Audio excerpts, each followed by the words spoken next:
En el capítulo de hoy vamos a estar hablando con Sol, una argentina que está viviendo en Israel en pleno conflicto bélico entre el país y la organización política y paramilitar Hamás. También hablaremos con Pedro, un ex combatiente de la Guerra de Malvinas, y nos contará su paso por las islas y la posguerra. Yo soy Nico Alonso y sean bienvenidos a Los Otros.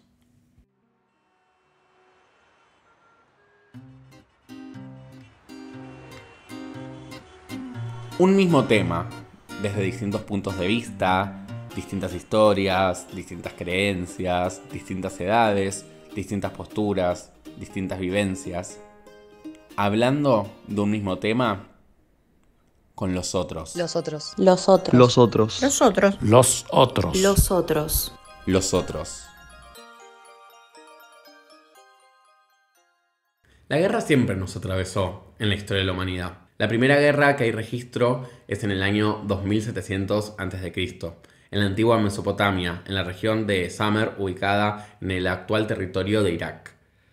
Esta es la primera que hay registro, pero pudo haber sucedido que hubo anteriormente otras guerras y no hay registro. Después de esta guerra hubo muchísimas más, como ya lo sabemos, y las causas siempre fueron más o menos las mismas: territorio, religión. Si hablamos de religión, podemos pensar en las cruzadas, donde los católicos querían tener poder sobre Jerusalén, la tierra prometida. Entonces, en ese momento estaba bajo dominio de los musulmanes. Entonces, el Papa manda a la guerra en el nombre de Dios. Como muchísimas guerras que sucedieron, que fueron en nombre de Dios.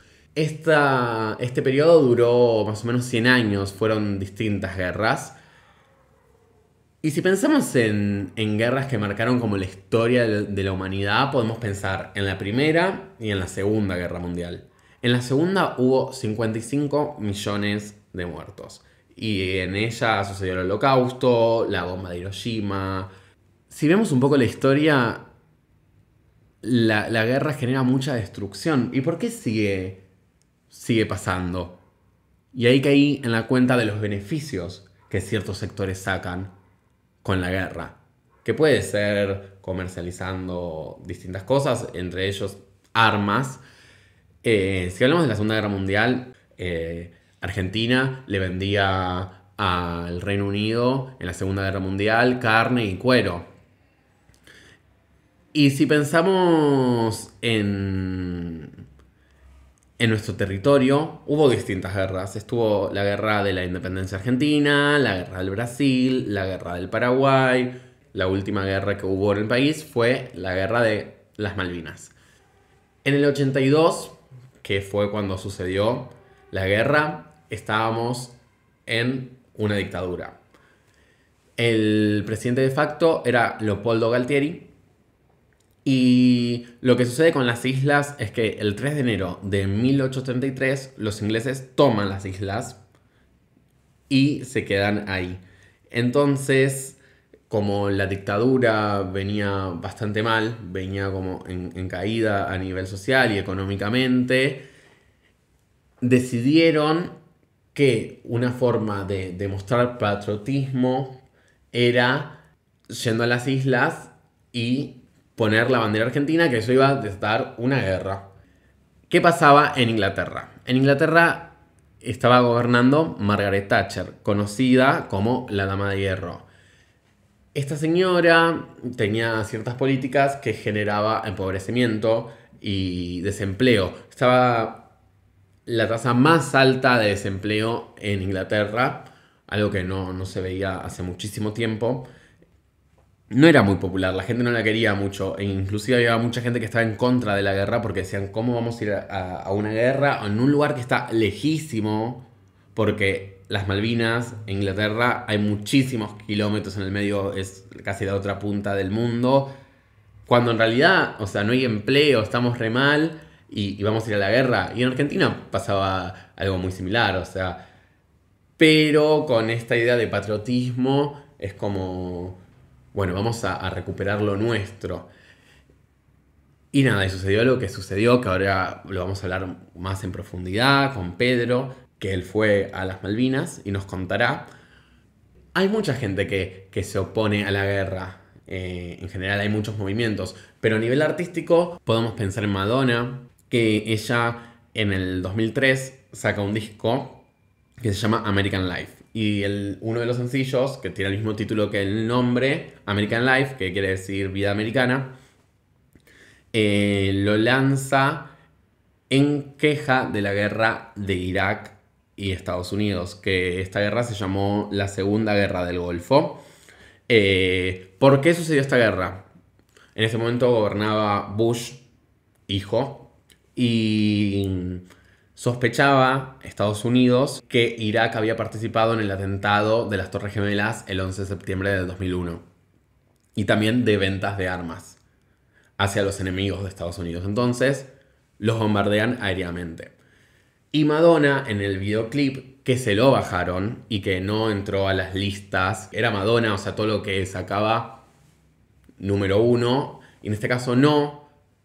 En Estados Unidos, en el mundo sí le fue bien a la canción, pero en Estados Unidos no, porque era una crítica muy hacia la sociedad americana. Entonces, este video que se bajó, pero ahora lo pueden encontrar en YouTube, ponen American Life, yo se los recomiendo que lo vean, muestra un desfile, como una pasarela, y hay soldados, y hay niños, y hay mujeres, y los soldados asustan como a los niños, a las mujeres, hay heridos, le hacen fotos a los niños, pero es como todo como bastante superficial, porque la gente está sentada riéndose, y yo creo que es una crítica en realidad también a todo el mundo, no solamente a la sociedad estadounidense. En un momento del video, ella entra con un Mini Cooper con la bandera de Estados Unidos, es una crítica obviamente, y empieza a cantar diciendo que ella no estaba satisfecha con el sueño americano, por más que tengas todo, las cosas no son como parecen, y cuando dice eso empiezan a mostrarse imágenes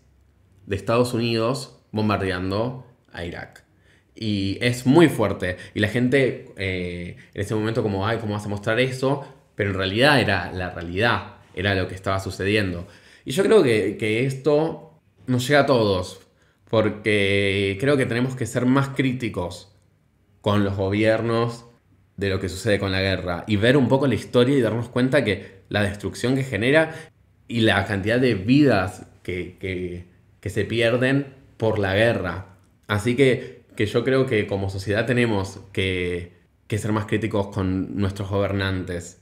Actualmente está sucediendo un conflicto bélico en Israel y el grupo paramilitar Hamas. Vamos a estar hablando ahora en un ratito con Sol, que es una argentina que está viviendo allá. Y también hablaremos con Pedro, que es un excombatiente de Malvinas, como dije en el comienzo del capítulo, y nos estarán contando.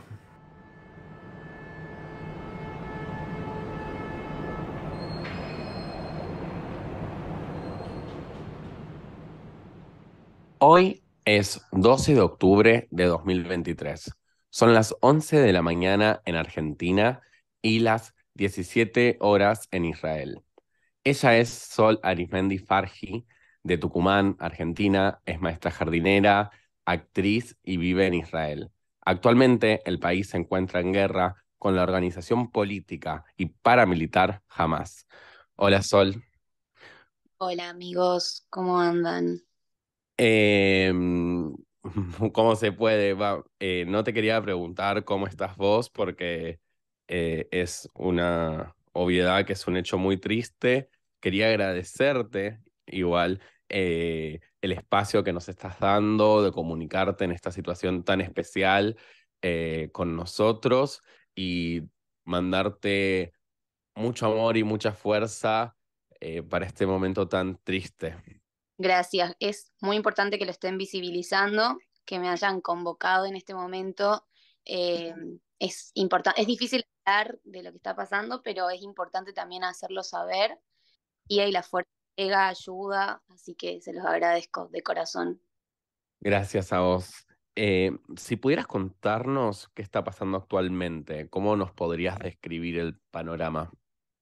Bien, voy a empezar diciendo que Israel, lamentablemente, pero es así, es un país que está preparado para para este tipo de situaciones. O sea, es un país que cuenta en cada edificio, en cada casa con refugios, y también con una cúpula de hierro que lo que hace es interceptar misiles en el aire. Eh, Lamentablemente, bueno, como dije antes, es un país que está preparado para esto, pero no para cómo se fue dando esta semana estos hechos que estuvimos viviendo. Todo comenzó el sábado 7 de octubre, 6:30 de la mañana. Comenzaron a sonar las sirenas en todo el país. Acá cuando suena la sirena, en distintos lugares, dependiendo en qué ciudad estés, tenés segundos o minutos para correr al refugio. En donde yo estoy, que es Tel Aviv, estoy en un barrio cerca de Tel Aviv, tenemos un minuto exacto para correr al refugio.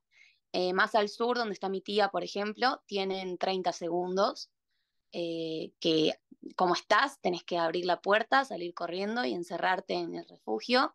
Bueno, 6:30 de la mañana comenzaron a sonar las sirenas. Yo obviamente me desperté totalmente desorientada porque nadie se esperaba. Siempre en Israel como que cada tanto te esperás momentos en donde pueden tirar misiles y qué sé yo. Esta era una fecha que nadie se esperaba.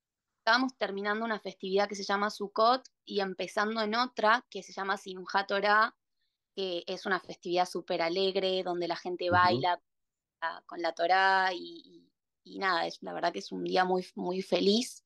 Y encima también estábamos terminando el Shabbat, que comienza el viernes y termina el sábado.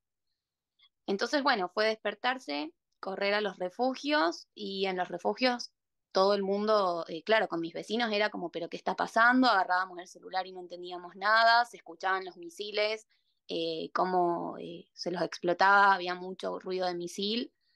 Eh, y una vez que paró todo, subí de nuevo a mi departamento, agarré el celular, todos mis amigos que viven acá y mi familia totalmente desorientados, no sabíamos qué estaba pasando.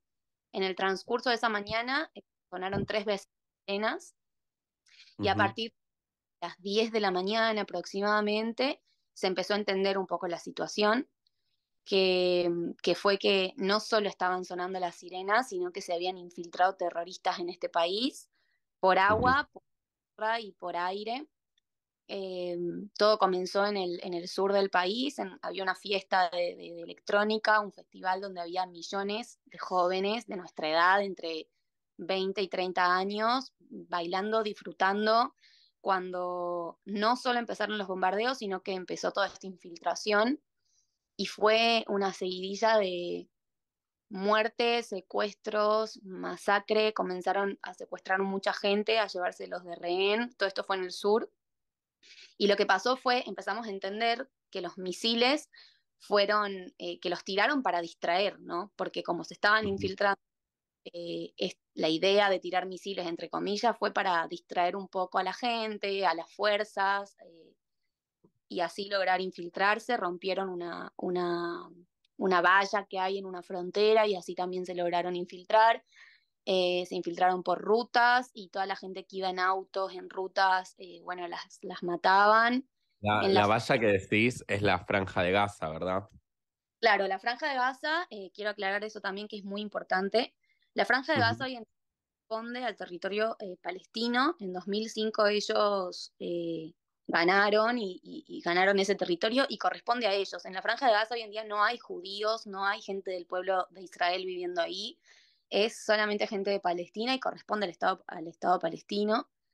Y otra cosa que quiero aclarar es que la guerra, o sea, la guerra actualmente no es contra Palestina. Palestina, Israel tienen conflictos de territorio históricamente y hace mucho tiempo. ujú. Eh, Hoy en día, todo lo que sea por territorio y qué sé yo, bueno, sí, que lo arreglen políticamente, pero el tema ahora no es contra Palestina, sino que es contra Claro. Hamas. Hamas es un grupo terrorista que no solo tiene como objetivo la destrucción completa del Estado de Israel y del pueblo judío, sino que también si sos gay te matan, si sos lesbiana te matan y también de los cristianos. Eso es muy importante aclarar porque la gente piensa que Sí. esto es más contra Israel y es un conflicto bélico que va más allá de si yo soy judía o si vivo en Israel, digamos. Y ¿Hace cuánto tiempo estás viviendo allá? ¿Y qué fuiste a hacer? Sí, yo me mudé, yo estaba viviendo en Buenos Aires el año pasado y decidí venirme a Israel el 11 de enero, llegué a Israel, aterricé en Israel. Más que nada, obviamente, porque, bueno, uno viene siempre, uno se va de Argentina no porque realmente quiere, sino porque realmente vamos a buscar un futuro mejor y a construirnos como seres sociales y buscar un futuro mejor. Esa es la realidad. Bueno, de hecho es lo que hice, llegué acá en enero, comencé con mi vida, con mi inserción social acá, con entender la cultura, porque si bien soy judía, también adaptarte a un nuevo país no es fácil. Si bien ya vine muchas veces como turista, no es lo mismo vivir acá. Y comencé a trabajar, por suerte fue muy fácil conseguir trabajo, a estudiar también el idioma. Yo soy, bueno, maestra jardinera, entonces me fue muy fácil, la verdad, insertarme en el ámbito laboral. Y al principio, los primeros 6 meses, estuve viviendo en Jerusalén, donde te reciben y te enseñan el idioma y te ayudan también económicamente, el Estado de Israel, te da una ayuda por 6 meses económica. Y después de esos 6 meses vos ya decidís a dónde querés vivir, si querés seguir viviendo en Jerusalén o en otra parte de Israel. En mi caso yo decidí Tel Aviv porque, bueno, la mayoría de mis amigos están acá y es un lugar donde la cultura es increíble, hay mucha diversidad de muchos lados del mundo. Eh, Así que tomé la decisión de venirme a Tel Aviv, donde también conseguí un trabajo de maestra jardinera muy rápido, sigo trabajando ahí y nada, la verdad que la cultura y la inserción social acá es muy, muy fácil. Siendo judío y no siendo judío también hay mucha gente que no es judía que elige Israel para vivir y no le cuesta insertarse, la verdad. Y a Sí, nivel político, quería sí. saber cómo era la mirada de la gente que vive ahí eh, con el gobierno, Bien, a su gobierno. justo llegué yo en un momento bastante complicado a nivel político, política israelí. La verdad es que no tengo el estudio perfecto para darte la respuesta exacta, pero sí llegué en un momento donde había mucho conflicto entre la izquierda y la derecha, muy parecido a lo que pasa en Ujú. Argentina. Exactamente en ese momento había paro docente, paro en la calle, manifestaciones, cosas que en Israel por lo menos no se veía hace mucho tiempo. Entonces llegué en ese momento del país donde Israel estaba muy dividido, a la izquierda, a la derecha, manifestaciones todo el tiempo, mucha gente contra el primer ministro. Entonces estábamos como en esa, a nivel país, eh, a nivel político, quiero decir. Ujú. Eh, pero la verdad es que no sé darte una respuesta exacta porque no conozco mucho de la izquierda No, y está de la, bien. digamos, es como, no tengo mi postura todavía, sigo investigando y todo, pero sí llegué en ese momento de división absoluta, digamos. Claro, claro, claro. ¿Y qué se les comunica a ustedes como ciudadanos Con respecto a la política, ¿con respecto a qué? con respecto a la guerra? La verdad es que, como te digo, Israel es un país que lamentablemente está acostumbrado a estas cosas. Sí, lo que pasó ahora actualmente es que nadie se esperaba una guerra. De hecho, ese día que sucedió todo, el comunicado de guerra fue a los pocos minutos de que ya habían invadido todo. Salió el primer ministro a decir estamos en guerra y fue un shock total para todos porque nadie se lo esperaba. Incluso los mismos israelíes no se lo esperaban. Lo que sí te puedo decir es que por suerte y gracias a Dios tenemos unas fuerzas armadas que nos protegen, que están preparados para estas cosas, que salen a poner el pecho ante estas situaciones. Pero bueno, sí, fue como todo muy, muy rápido, donde el comunicado fue, bueno, estamos en guerra, hay que, en caso de emergencia, de alarmas, refugiarse. Empezamos a entrar a los grupos de WhatsApp de la información minuto a minuto, donde, no sé, te avisan en qué lugares están sonando las sirenas, te bajas las aplicaciones que te dan el aviso. Fue todo como muy rápido, no hay mucha preparación, simplemente sabes que suena una sirena y te tenés que refugiar y estar atentos a lo que la información oficial de Israel nos van diciendo. Por ejemplo, el otro día salió un comunicado que decía, por las dudas, vayan y abastezcanse en los súper de comida, porque probablemente tengan que pasar 3 días encerrados en los refugios. Y ese día fue tremendo porque todo el mundo salió corriendo a los supermercados y a comprar cosas desesperados y latas y todo. Y al final no tuvimos que pasar, gracias a Dios, 3 días en los refugios, pero nada, vamos haciendo lo que nos van diciendo. Por Claro. suerte, estoy muy al tanto de la situación. No hay nadie que no sepa lo que tiene que hacer o lo que sea. Y los soldados generalmente son gente joven, ¿no? ¿Tenés conocidos que estén como soldados actualmente? Sí, primero que nada, el servicio militar acá en Israel es obligatorio cuando uno termina la escuela. Las mujeres, si no me equivoco, es desde los 18 hasta los 22 y los varones obligatorio desde los 18 hasta los 23. Ok. Después, en seguir en el ejército y seguir sirviendo al ejército, conozco mucha gente que está actualmente luchando y mucha gente que se voluntarizó también. Sí, tengo conocidos en el ejército. Lo que duele el alma es que son chicos muy, muy jóvenes, muy, muy jóvenes. Tengo mi prima que está en su último año de la escuela y el año que viene empieza el servicio militar y bueno, a todos nos paraliza, pero lo que nos deja tranquilos es como el honor con el que ellos asumen esta responsabilidad. Ninguno llega al último año del colegio diciendo, no, no, pánico, no quiero estar en el ejército, al contrario. De hecho, mucha gente que estaba fuera de Israel viajó ahora para servir al ejército y están acá. Es realmente para ellos un orgullo servirle a Israel, pero sí, son muy, muy jovencitos, digamos. ¿Y vos tenés mucha familia ya? Eh, es gracioso porque sí, tengo a mi tía que es familia directa, pero vos llegás a Israel y te sentís familia, es impresionante, más en esta situación.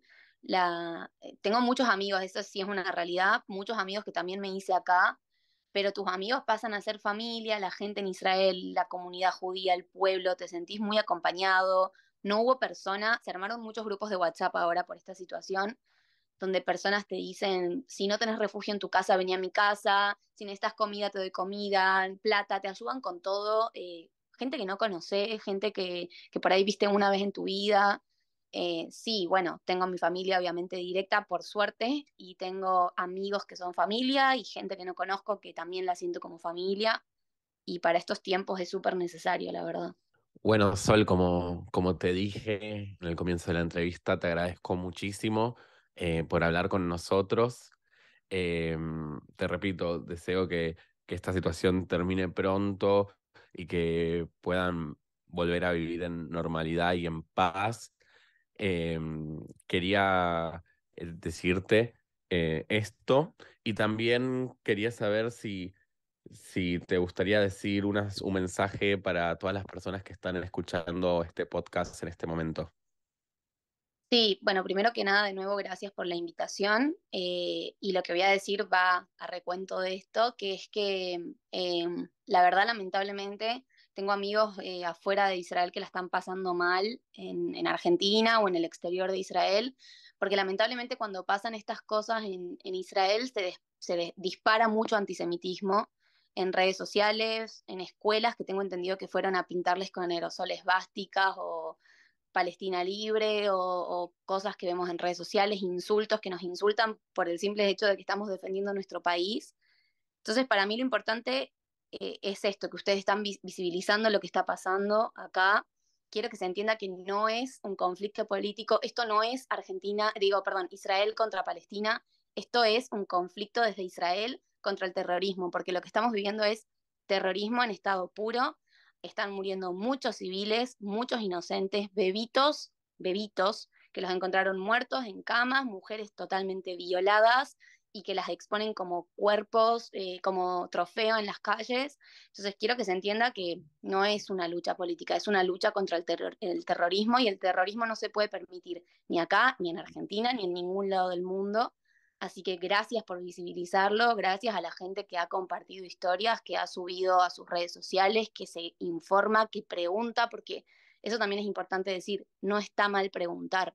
La gente no sabe, la gente no entiende, piensa que realmente es político lo que está pasando, entonces es importante que pregunten y que se informen porque, nada, hay que terminar con el terrorismo en todo el mundo y con el odio, no podemos seguir fomentando el odio de la manera que se fomenta. Eso nada más. Totalmente, totalmente de acuerdo con vos.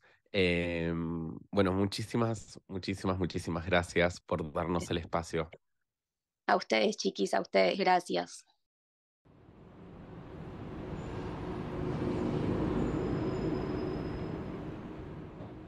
Él es Pedro Ángel de Bartolo, excombatiente de Malvinas. Hola Pedro, ¿cómo estás? Hola, ¿cómo le va? Buenos días. Bueno, contanos, ¿cómo era tu contexto personal antes de Malvinas?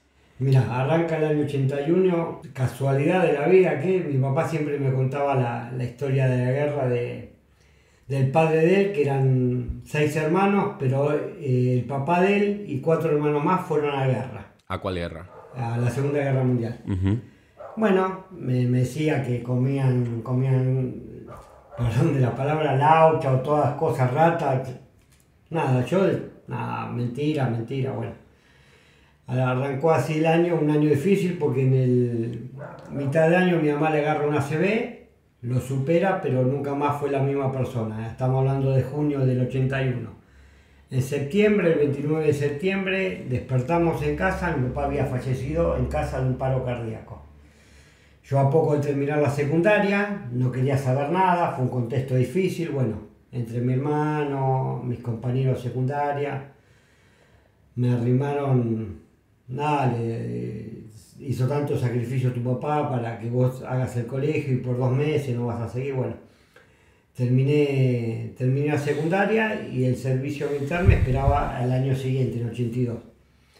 Cuando hicimos la revisación médica, un compañero de barrio, yo siempre tenía la esperanza de cuando haga servicio militar hacerlo lejos de casa para valorar más, si bien ya lo valoraba, pero bueno, quería esa experiencia para valorar más a mi familia.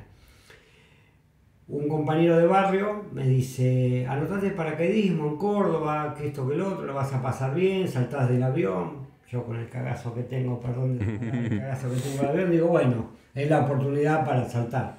Bueno, voy y me anoto, boina roja, dice, va a haber 2 boinas rojas, te van a anotar, me anoté.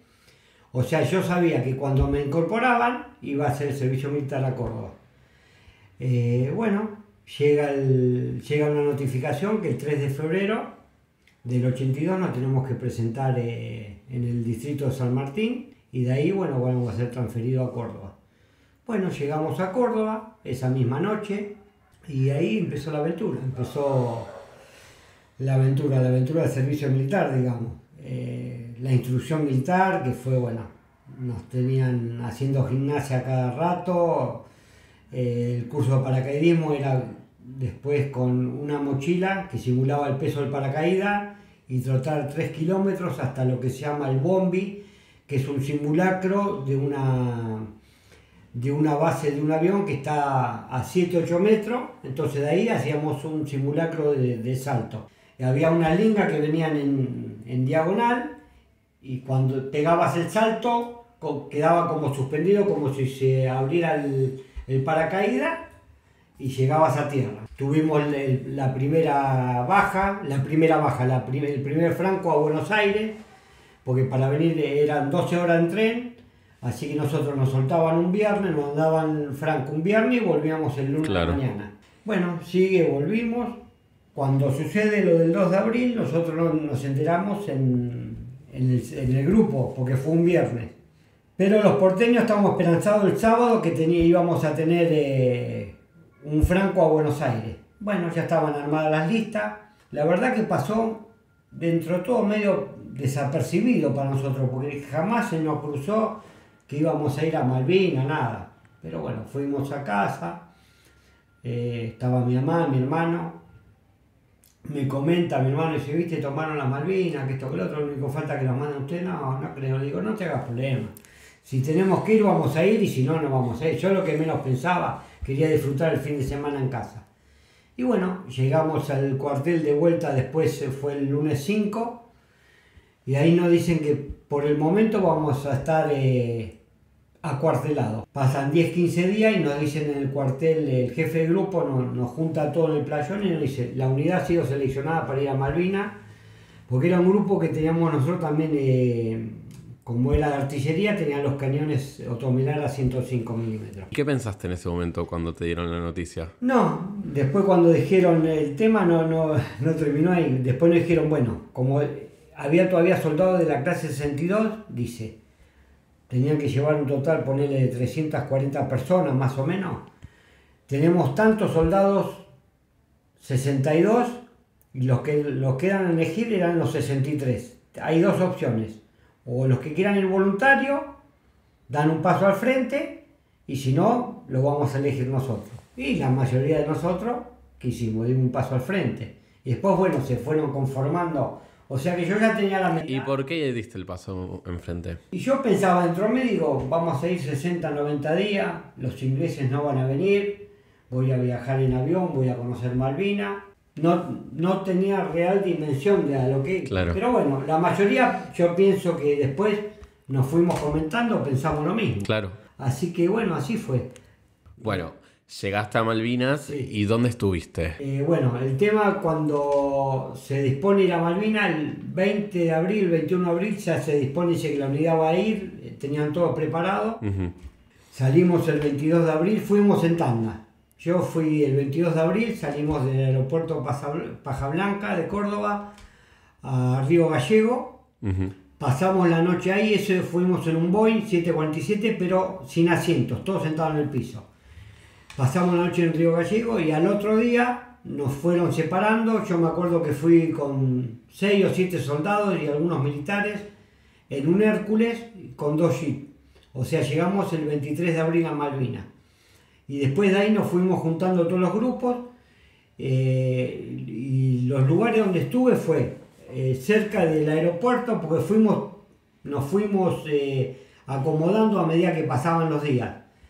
Estuvimos a 300 metros del aeropuerto los primeros días.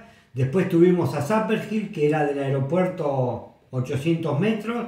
Y ahí en esa posición ok. yo estuve los 56 días. ¿Qué puesto era el tuyo?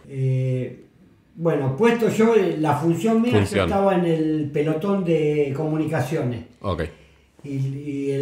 Específicamente yo era una estafeta. ¿Qué sería? Estafeta sería como un cartero. Ok. O sea, nosotros instalábamos los teléfonos inalámbricos Ujú. y cuando se descomponían los mismos llevábamos los mensajes de puesto a puesto. ¿Y cómo era el día a día allá? Y el día a día, los primeros días fueron tranquilos, mucho frío a la noche, a veces bajaba la temperatura a 15, 20 grados bajo cero. Dormíamos en carpa los primeros días, después hicimos pozos. Para hacerte una idea, era un pozo más o menos de 1,5 metros de ancho, 2 metros y medio de largo, 1,5 metros de profundidad, y con los pedazos de panes que cortábamos, nosotros decíamos tepe, pero eran como si fueran los ladrillos bloques, esos que se usan para la construcción. Entonces eso lo poníamos, hacíamos las paredes, por las dudas si llegaban a venir un bombardeo no muy cerca, te llegaban a frenar las esquirlas, pero si venía un bombardeo directo, no contaba más el cuento. Esa era la vida que llevábamos día a día. Y a los primeros días, en el puesto, o sea, yo conviví los 56 días con un solo compañero, que era López Feli, tanto en la carpa como en el pozo. Los primeros días hacíamos guardia, me parece que la primera semana, hicimos guardia los dos, era de 7 de la noche a 1 de la mañana, después turnaban y hacían otro puesto, y después se fueron haciendo guardia un día uno y un día otro. Pero bueno, esos fueron más o menos, transcurrían los días. A las 8 de la mañana habría un mate cocido, que era el desayuno, a veces con pan, a veces con nada. A la 1, una sopa, un caldo, a veces tenía fideo, a veces no. Y a las 5 o 6 de la tarde otro mate cocido. Lo bueno que a veces nos mandaban giros postales nuestros parientes o amigos, y bueno, que generalmente había mucha camaradería, o sea, me recibían, me tocaba a mí, había un circuito por el cual se iba a comprar, nosotros no podíamos ir a comprar directamente, y bueno, y el que compraba después compartíamos entre todos. ¿Y qué compraban? Iban a comprar galletitas, chocolate, esas cosas. Ah, ok. ¿Y tu compañero? ¿Qué pasó con él? Mirá, hasta el día de hoy sé que se había ido a Canadá, pero lo intenté rastrear por Facebook, por Instagram, por las redes sociales. No doy con él. Okay. No sé, yo sé que volvió, que estaba vivo, pero bueno. Ujú. ¿Y cómo era el trato de los militares hacia ustedes? Y bien, dentro de todo, está bien, uno ahora con el tiempo piensa, una guerra no es para comer, nada, no, lógico, pero yo pienso que dentro de todas las posibilidades tenés que estar bien alimentado, porque tenés que estar bien anímicamente, que era difícil, bueno, físicamente con lo que pasaba también era difícil, pero yo siempre apunto a la mente, si la mente está bien, es todo. Pero bueno, hubo algunos casos de soldados por ahí que han robado comida u otras cosas y lo han estaqueado. ¿Cómo sería estaquear? Se llama calabozo de campaña. Te estaquean en la tierra y te ponen una lona a 15-20 centímetros del cuerpo y te dejan toda la noche. Y cuando pasás una noche de 15-20 grados bajo cero, es Tremendo. Y después otra cosa que también me ha pasado, una vez por robar, fuimos a robar justo, se robó en la carpa del que repartía el pan, le robamos pan y no sé qué otras cosas. Y bueno, en medio de un bombardeo nos hizo hacer una formación en medio del combate. O sea, estaban bombardeando y nos hizo hacer formación a 12 soldados. Claro. Hasta el día de hoy los 12 están vivos. Bueno, me quedó siempre en la memoria eso. Yo digo, algún día se lo voy a decir públicamente. Bueno, 30 años, no me costó hablar del tema Claro. Malvinas. A los 35 volví a Malvinas solo. Ujú. Y ese mismo año, a los 35, volví al grupo mío. En el grupo de artillería del transportado 4, que queda en Córdoba, más o menos la segunda semana de junio, todos los años, se conmemora el bautismo de fuego. Bueno, la primera vez no lo vi, en el año 2017. En el año 2018 lo veo. Y se da la casualidad que son 3 días. Se llega un viernes se arriba la bandera, el sábado se hace la fiesta y el domingo se hace un almuerzo de camaradería. Cuando disponen la mesa para el domingo, justo en el 2018, me toca un soldado, me toca a mí, un suboficial que en su momento estaba en Malvinas y me parece que era la señora. ¿Y este suboficial quién era? El que no había hecho esa formación en medio del... ¿Y qué le dijiste? ¿Qué no le dije? Entonces me presenté y le digo, ¿te acordás de mí? Yo soy Pedro Ángel de Bartol. Le digo, ahora te voy a tutear porque yo soy civil, personal civil. Le digo, ¿te acordás lo que pasó el 7 de junio cerca del mediodía de 1982? A todo esto no me contestaba nada. Que nos hiciste hacer una formación en medio del bombardeo porque te habíamos robado pan. Bueno, le dije cosas irreproducibles, pero bueno. Después me levanté y me fui porque... yo pienso que es peor cuando te ignoran que cuando no te contestan, Claro. que cuando, viste, por lo menos si te contestan. Y me fui. Al final esa comida que le había pagado no la comí. Si me decía algo, le pegaba. Entonces, Sí, no, para no. evitar el papelón, me fui a comer al casino suboficial, ahí a un buffet. ¿Y cómo fue la vuelta al continente? Mirá, la rendición fue el 14 de junio para mí, porque nosotros estábamos como última línea, ya estábamos de la casa del gobernador 100 metros adelante. Nos junta el jefe de grupo, nos dice bueno que nos habíamos rendido, que él estaba muy conforme con nosotros. Pasamos el día ahí, a las pocas horas de esto el jefe de grupo me dice a mí, a López, a mi compañero y a otro más, dice acompáñenme. Bueno, lo acompañamos hasta la casa del gobernador y nos sentamos ahí. Había una piedra gigante que cuando yo volví en el 2017 la traté de ubicar, ya no estaba más. Dice, espérenme acá. Bueno, en un momento baja un helicóptero inglés, bajan 4 soldados y baja el general Moore. Bueno, pasa delante nuestro, nos saluda y se dirige hacia la casa del gobernador. Sale Benéndez y ahí yo calculo que habrá sido el protocolo de la rendición, porque traía unos papeles y lo más doloroso ese día fue ver cuando bajaban la bandera argentina y ponían la inglesa. Pasamos ese día ahí, empezó a caer aguanieve ese día. Bueno, fuimos para el pueblo, en un momento nos sacamos los cascos, lo dejamos, lo tiramos, hay fotos porque se nota que lo tiramos como en un campo, tiramos los fales y bueno, comimos algo al mediodía y a la tardecita noche nos fuimos camino al aeropuerto, 7 kilómetros. Nos establecimos por un lugar, nos dice, bueno, vamos a pasar la noche acá. Calculá que nosotros a lo último estábamos viviendo en carpa y cada carpa tenía 2 paños. Cuando nos rendimos, quedaron todos ahí, no, o sea que dormimos la mayoría al intemperie. Bueno, a eso de la 1 de la madrugada nos viene a despertar que dice, vamos que vamos a ser embarcados. Otra más 7 kilómetros hasta el pueblo donde estaba el puerto. Bueno, nos llevan a el muelle, una calle ancha, nos ponen como si fueran un catamarán y nos llevan hacia un barco. Nosotros no sabíamos si íbamos a ir en un buque hospital en que íbamos a volver. Y de repente a la izquierda se enciende la luz del Canberra. Que el Canberra, un transatlántico, era un crucero de lujo inglés que fue, como ya le iban a dar de baja, transportaban tropas. Nosotros sabíamos que el Canberra lo habían hundido, dicho por nuestros propios militares, pero bueno. Era mentira. Era mentira. Subimos al Canberra, bueno, nos dan una tarjeta de embarque a cada uno, yo la sigo teniendo la funda del casco, sigo teniendo el panoca que usamos abajo, el rosario mío de coso, el de Vallejo se lo llevé al padre, y el que tenía yo en Malvinas lo sigo teniendo en casa. Tenías un rosario. Tenía un rosario yo.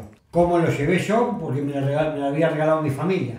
Y después tenemos la medalla, esa medalla que venía marcada al medio, que en caso de morir, mitad quedaba en el cuerpo y mitad se lo llevaba a un suboficial para hacer la lista de las bajas.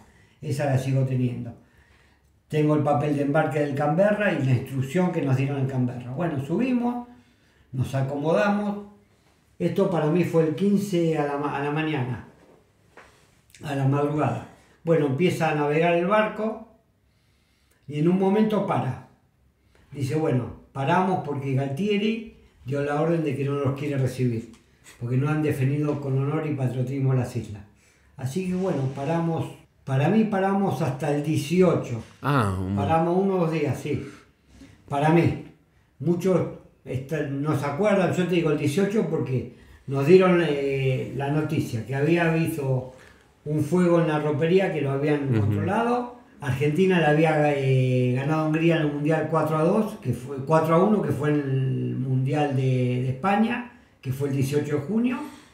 Y después que habían dado la orden de recibirnos. Me parece que asumió Viñón en esos momentos, no sé cómo. Okay. ¿Y qué sentiste vos cuando escuchaste lo que dijo? Una amargura, ganas de romper todo, pero bueno, nada, ya uno ahí priorizamos que estamos bien, que volvíamos. Después llegamos el 19, llegamos a Puerto Madryn, bajamos el Canberra y de ahí nos dirigimos a estaban unos camiones, unos Unimog esperándonos. Subimos y bajaron la lona. Lo que sentimos nosotros en ese momento es que era como que nos querían ocultar del pueblo. Claro. Y bueno, ese fue el famoso día ¿cómo se llama? Puerto Madryn, se quedan sin pan, que salieron todos a comprar pan y cuando vieron los camiones soldados levantaron las lonas y hay fotos y vos después la buscás, que están la gente con esos flautines largos dándonos todas fotos, todos pan a los soldados. Bueno, de ahí vamos a un regimiento, nos hacen una ficha a ver cómo habíamos llegado, pasamos la noche, a la noche nos llevan al aeropuerto, pero no al aeropuerto si fuera al costado del aeropuerto, bien alejado, cuando hay poca gente o se pone poco transitable, con poco movimiento de gente, de ahí nos llevan y nos embarcaron. De ahí vinimos para el Palomar. Del Palomar nos esperaban otros camiones a Campo de Mayo. Llegamos a Campo de Mayo, bueno, nos hacen llenar una ficha y nos hacen firmar una declaración jurada de que no íbamos a hablar del tema de Malvinas. Así que calculá que nosotros habíamos vuelto, pero si se puede decir por dentro sentíamos una mierda. Sí, pero bueno, nada. Sí. O sea, Pensábamos que iba a ser muy difícil después el tema del día a día en la Claro. volver a la vida normal. Te quería preguntar, ¿y cómo fue tu posguerra? Oh, fue tremenda, ya te digo, estuve 30 años sin tocar el tema Malvinas. Yo había venido con problemas en los pies, frío, fui al hospital militar para hacerme revisar. Y a Campo de Mayo fui. La primera vez 2 horas, no me atendieron. Segunda vez 2 horas, no me atendieron. La tercera vez esperé 3 horas, me atienden. Cuando me atienden me dice, ¿el carnet de obra social? No, digo, yo vengo de Malvinas, que esto que el otro. Vengo, no, vos ya no sos militar, tenés que ir a un hospital público. Voy a un hospital público, me dice, no, vos venís de Malvinas, eso tenés que hacer cargo del hospital militar. Bueno, el método viejo de calentar un ladrillo de agua caliente, agua fría. O sea, nadie te atendió. No me atendió, así que nada. Íbamos a buscar trabajo, te preguntaban, ¿hiciste el servicio militar? Sí. Cuando decías que habías estado en Malvinas, bueno, por ahí después te llaman, nada. Entonces, bueno, después salió una disposición de las empresas del Estado que tomaban trabajos a veteranos de Malvinas o a excombatientes. Y bueno, me anoté en ferrocarriles y en lo que era telefónica, era esa no, Entel era en ese momento. Bueno, entré en ferrocarriles, me hicieron una revisación médica. El 13 de septiembre empiezo a trabajar en ferrocarriles. A los 3-4 días me llaman de Entel. Le digo, no, mira, yo ya tengo trabajo, así que te agradezco, dale el puesto a otro. Y ahí empezó el... Pero fue muy difícil, porque ya te digo, salía, veía un avión y me quedaba paralizado. Me acuerdo, uno a veces con la distancia se ríe, pero me estaba afeitando, sentía los aviones y me tiraba abajo de la pileta del baño. Pero bueno, nada, fue muy duro, muy duro. Uh-huh. ¿Y cómo estás hoy y qué haces de tu vida? No, hoy dentro de todo estoy bien. Bueno, ya me jubilé porque salió una jubilación anticipada. Yo en ferrocarriles trabajé hasta el 90. Me casé, me fue en luna miel. Cuando vine me habían transferido a lo que era DGI, que después es AFIP. Así que bueno, trabajé 38 años, salió una jubilación anticipada, me retiré. Y hoy estoy estudiando y tengo un microemprendimiento de... ¿Cómo se llama? De criar carpas, de criadero de carpas, uh-huh, y peces koi y caracios. Bueno, entonces con eso más o menos tiro para adelante. ¿Y hoy en día te sentís respaldado por la sociedad? Sí, yo pienso que la sociedad nos adora. Yo siempre cuando la palabra héroe que te dicen, no, digo yo, por un lado me siento halagado, pero yo pienso que héroes son los que dieron la vida. Nosotros, dentro de todos los achaques que podemos tener, tenemos la oportunidad de haber vuelto, de estar bien, aunque sea de carcasa, de estar medianamente bien por mente, de levantarnos todos los días y bueno, nada, y cada uno con sus dramas seguir adelante. Algunos la llevan mejor, otros la llevan peor, pero bueno. Y para terminar la entrevista, ¿qué mensaje te gustaría darle a los que no vivimos este momento histórico? Mirá, yo pienso que la vida a todos nos pone pruebas difíciles, a unos más, a unos menos. Quizás a nosotros nos puso una prueba difícil que un error te costaba la vida porque vivíamos en el límite entre la vida y la muerte. Pero bueno, a veces hay un Dios que elige este sí, este no. Yo hoy en día me cuestiono tanto la historia de Rosario que te había contado. ¿Por qué me tocó volver a mí? ¿Por qué no a...? Claro, la historia que me contaste antes de grabar, ¿querés contarla ahora? El tema fue así, el 10 de junio, haciendo tareas varias, nos dirigimos de Puerto Argentino a Zapperhill a hacer tareas y bueno, me cruzo un cordobés, Eduardo Antonio Vallejo, porteño, ¿cómo te aprecio? Él tenía 2 rosarios, me regala uno, yo le voy a dar el mío, me dice, no, quédate vos con ese que te va a salvar, te va a cuidar la vida. Fueron 2 minutos que parecía un siglo, porque calculá que nada, pocos habrán visto ese detalle, porque los dos nos sacamos los cascos para poner cada uno rosario. Y bueno, pasó el día, a la noche me tocaba guardia cerca de él, después me cambian la guardia y hago guardia a diferencia 300, 400 metros de él. Esa noche bombardean, la mala suerte que bombardean cerca donde está él, le caen esquirlas por varios lugares, me parece que fue más por la zona del estómago, lo auxiliaron y lo llevaron a la enfermería, al hospital de campaña, y lo dieron por muerto el 11 a la mañana, el 11 de junio a la madrugada. Yo Rosario lo conservé por 34 años y en un momento me parece que era necesario devolvérselo a la familia. O sea, empezaba una misión difícil para mí, porque llamar por teléfono a la familia de él, de Alta Córdoba, explicarle que tenía Rosario del hijo, después de 34 años, no fue fácil. Esto fue en agosto del 2016.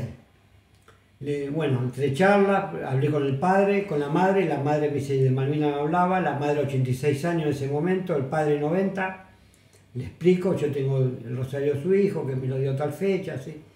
Y él me dijo, bueno, ¿por qué me llamás después de 34 años? Porque fue una guía de vida para mí, me parece necesario que ahora lo tuviera usted. Le dejé todos mis datos, dirección, teléfono particular, celular, le dije, mire, yo estuve en el grupo de artillería con Eduardo, batería comando, averigüe usted, yo lo vuelvo a llamar. Digo, yo de todos modos voy a estar enfrente de su casa, porque enfrente de su casa hay una plaza con el nombre de su hijo, ¿es así? Sí. Así que yo para Córdoba voy a ir. Si usted lo quiere recibir o no, yo voy a respetar lo que usted decida. Dice, llámeme de vuelta. Lo llamé a los días, dejé pasar una semana, lo llamé, me dice, deme 2 o 3 días más y le voy a contestar si lo quiero o no, Rosario. Dejé pasar unos días más, lo llamé, me dice, sí, lo voy a querer. Bueno, yo el 5 de septiembre voy a estar por allá. Así que cuando yo llegué, lo llamo. Y bueno, fue así. Y se lo diste. Llegué, se lo di, tengo una foto con él, que agarra Rosario, y no me dio otra para dar otra charla, así que un abrazo, lloramos los dos, una foto y listo. ¿Y qué le dirías a las nuevas generaciones?